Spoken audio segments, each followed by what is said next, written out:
सभी बच्चों को मेरा नमस्कार। मेरा नाम Raman Chaudhary, government senior secondary school Mohal. तो प्यारे बच्चों, आज हम यहाँ पे यूनिट 3 के बारे में डिस्कशन करेंगे, जिसमें सेशन नंबर 2 खेल दिवस कि हम खेल दिवस को स्कूल के अंदर किस प्रकार से मना सकते हैं। तो स्कूल में समारोहों का आयोजन करना वो किस प्रकार से हम कर सकते हैं, तो यहाँ पे इस अध्याय के अंदर आपको ये जानकारी दी गई है। इस अध्ययन में हमें या स्कूल के बारे में या खेल टूर्नामेंट का आयोजन करने के बारे में जो भी चर्चा करेंगे, तो उसको कृपया करके आपने बिल्कुल गौर से सुनना है। अब यहाँ पे हम बात करने जा रहे हैं स्कूल में समारोहों का आयोजन करना। उन समारोहों की सूची जो हम समारोह किसी भी स्कूल में मना सकते हैं। तो यहाँ पे ये सूची नीचे दी गई है। आंतरिक, बाह्य, स्वतंत्रता दिवस, गणतंत्र दिवस, अभिभावक अध्यापक बैठक, father day, mother day, grand parent day, children day, विश्व पर्यावरण दिवस, पृथ्वी दिवस, वार्षिक दिवस, स्थापना दिवस, क्षेत्र का दौरा, पिकनिक का दिन या भ्रमण। तो ये कुछ एक सूची में चीज़ें दी गई हैं।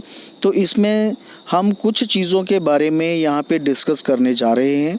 जैसे स्कूल में स्वतंत्रता दिवस मनाया जाता है या गणतंत्र दिवस मनाया जाता है।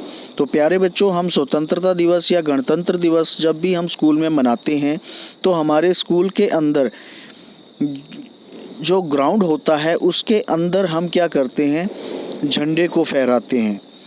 अभिभावक अध्यापक बैठक की अगर बात करें, तो उसमें फीडबैक लिया जाता है बच्चे का अभिभावक से कि किस प्रकार से बच्चा घर में स्टडी करता है, कितना टाइम वो स्टडी के लिए देता है, उसके बारे में ये जानकारियाँ जुटाई जाती हैं।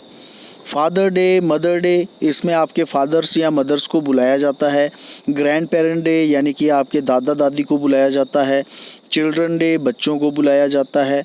विश्व पर्यावरण दिवस, इसमें हम क्या करते हैं, स्कूल के अंदर जो हम समारोह का आयोजन करते हैं उसके अंदर हम पौधों को लगाते हैं। पृथ्वी दिवस में भी हम पौधों का वहाँ पे लगाते हैं, जिससे कि वो पौधे आगे चलकर बड़े होते हैं। अब हमें ये पता है सभी बच्चों को कि पौधों से हमें क्या मिलता है, ऑक्सीजन, यानी कि सांस हम बिल्कुल अच्छे तरीके से ले पाते हैं। इसीलिए ये बोला जाता है कि आप अपने घर के आस पड़ोस में भी पौधे लगाइए, जिससे कि आपका पर्यावरण स्वच्छ रहता है। वार्षिक दिवस की बात करें या स्थापना दिवस, जिस दिन आपके स्कूल की स्थापना हुई है उस दिन को भी मनाया जाता है। वार्षिक दिवस जिसमें बच्चों को एप्रिसिएशन के लिए या एप्रिशिएट करने के लिए कुछ मेडल्स दिए जाते हैं, जिन्होंने एक साल के अंदर कुछ अच्छी प्रक्रिया करी हो, जैसे क्लास में फर्स्ट आया हो, खेलों में भाग लिया हो, उसके अंदर कोई मेडल प्राप्त किया हो इत्यादि। क्षेत्र का दौरा, पिकनिक का दिन, तो इसमें हम जैसे स्कूल का कोई पिकनिक के लिए एक दिन चुना जाता है जिसमें बच्चे भाग लेते हैं और एक दिन सवेरे जाके शाम को घर में वापस आते हैं, जिसमें एक भ्रमण हो जाता है बच्चे का, जिसमें वो चीज़ें भी देखता है कि किस प्रकार से घर के बाहर जाया जाता है और अपने दोस्तों के साथ, सहपाठियों के साथ किस प्रकार वार्तालाप किया जाता है। अब हम बच्चों यहाँ पे सीखेंगे, खेल प्रतियोगिता एक ऐसा टूर्नामेंट है जिसमें किसी खेल या क्रीड़ा में भाग लेने वाले अपेक्षाकृत बहुत से प्रतियोगी भाग लेते हैं। टूर्नामेंट का आयोजन सरल से लेकर अत्यधिक जटिल भी हो सकता है। यह खेल के प्रकार के आधार पर विशेष खिलाड़ियों, छोटी टीमों या बड़ी टीमों पर निर्भर करता है। टूर्नामेंट एक दिन से लेकर कई महीनों तक चल सकता है। प्राप्त पॉइंट्स या नॉकआउट के आधार पर विजेता तय कर सकते हैं। आप विविध स्थानों, क्षेत्रों या एकमात्र स्टेडियम में खेली गई टूर्नामेंट का आयोजक हो सकते हैं। इस सत्र में हम विद्यालय स्तर पर विशेष रूप से आयोजित होने वाले साधारण टूर्नामेंट पर विशेष जोर देंगे। मुख्य रूप से 3 अवस्थाएं हैं जिसमें आप किसी भी खेल प्रतियोगिता का आयोजन या योजना बना सकते हैं। टूर्नामेंट से पहले, टूर्नामेंट के दिन, टूर्नामेंट के बाद। तो यहाँ पे बच्चों, यहाँ पे टूर्नामेंट से पहले यहाँ पे ये बताया गया कि आपको एक स्थान चिन्हित करना है जहाँ पे आपने टूर्नामेंट को करवाना है या आयोजन करना है। तिथि और समय सीमा कि आपको एक तिथि निर्धारित करनी है और उसकी समय सारणी बना के या समय सीमा बना के कि कितने दिन तक ये चलना चाहिए। मूल संरचना, टीम की संख्या, कितने आपके पास टीमें एनरोल हुई हैं, कितने स्कूल वहाँ पे आने वाले हैं, उसके बारे में जानकारी टूर्नामेंट से पहले ही जुटानी पड़ती है। आयोजन टीम, फिक्चर, एजेंडा कि आपके फिक्चर क्या है, एजेंडा क्या है। टूर्नामेंट के दिन फिक्चर, एजेंडा, जो एजेंडा और फिक्चर आपने वहाँ पे बनाया है कि जो भी जानकारियाँ आप टूर्नामेंट के दिन बच्चों को देने वाले हैं कि जिसके बाद शुरुआत हो जाएगी टूर्नामेंट की और निर्धारित तिथि और समय सीमा के अनुसार उसको ख़त्म किया जाएगा। भूमिकाएं क्या हैं और जिम्मेदारियां क्या हैं, मैदान की तैयारी कैसी है, गतिविधियां क्या हैं, अंतिम पुरस्कार का वितरण किस प्रकार से है।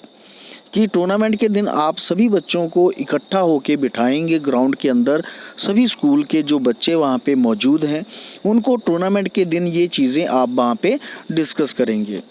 अब बात रही टूर्नामेंट के बाद कि टूर्नामेंट तो आपने करवा दिया, पर टूर्नामेंट के बाद समापन, प्रतिक्रिया और अधिगम, स्कूल के लिए एक रिपोर्ट। समापन प्रक्रिया के दौरान आप क्या कर सकते हैं कि उस दिन आप वितरण कर सकते हैं पुरस्कारों का।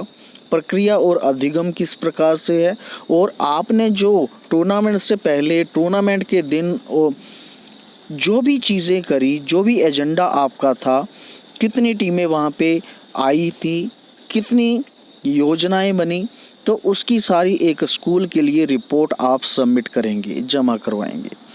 अब तैयारी, खेल दिवस के बाद तो यहाँ पे इसमें तैयारी, खरीदारी कि आपको सामान की ज़रूरत है।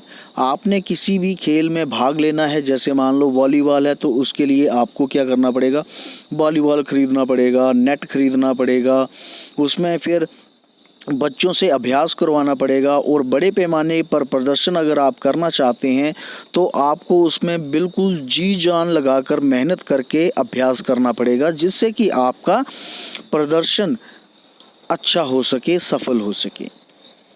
खेल दिवस, सेरेमनीज, कार्यकलाप समापन, पुरस्कार वितरण।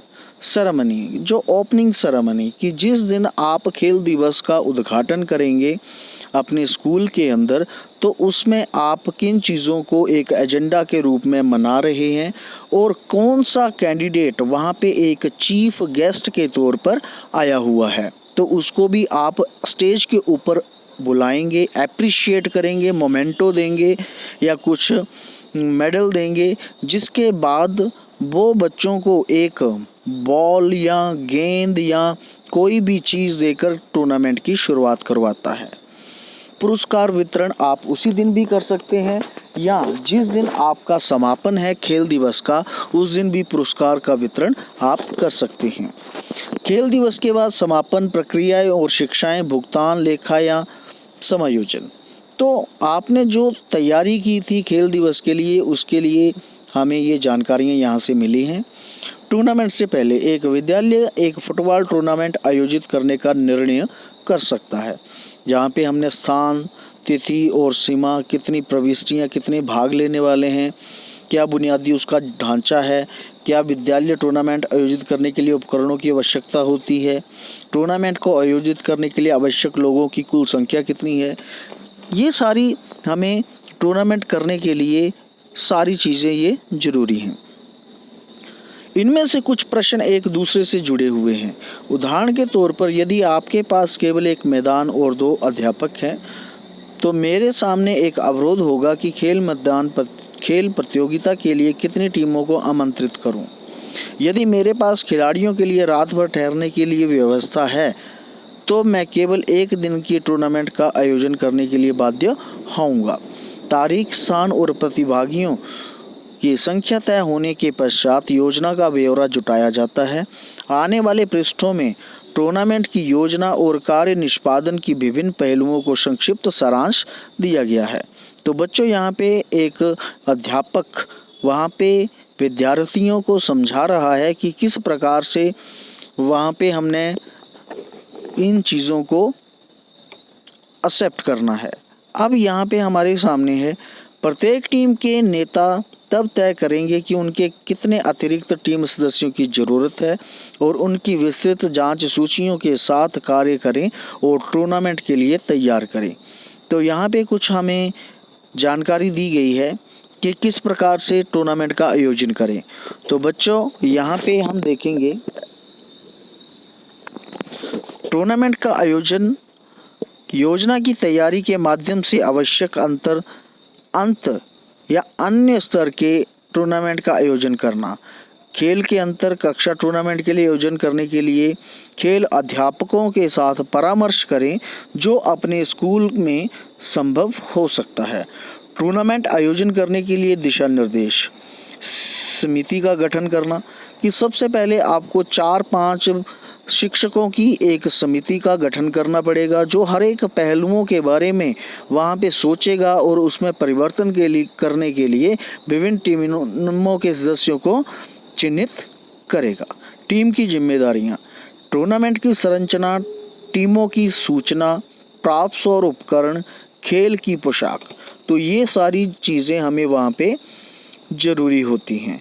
खेल के मैदान तैयार करना कि अगर आपके पास एक मैदान है या 2 मैदान है तो उन मैदानों को आप किस प्रकार से तैयार करेंगे। अब ये बच्चों हमें ये समझना है कि ये सारी बात हो रही है टूर्नामेंट से पहले की, कि उसके पहले ये सब कुछ तैयारी करनी है। खेल के मैदान को तैयार करना, पीने का पानी और जलपान, स्कोर बोर्ड और मार्कर कि आपके पास ये चीज़ें वहाँ पे उपलब्ध होनी चाहिए। अधिकारी, रेफरी, सहायक रेफरी और टेबल अधिकारी पहले ही निश्चित होना चाहिए।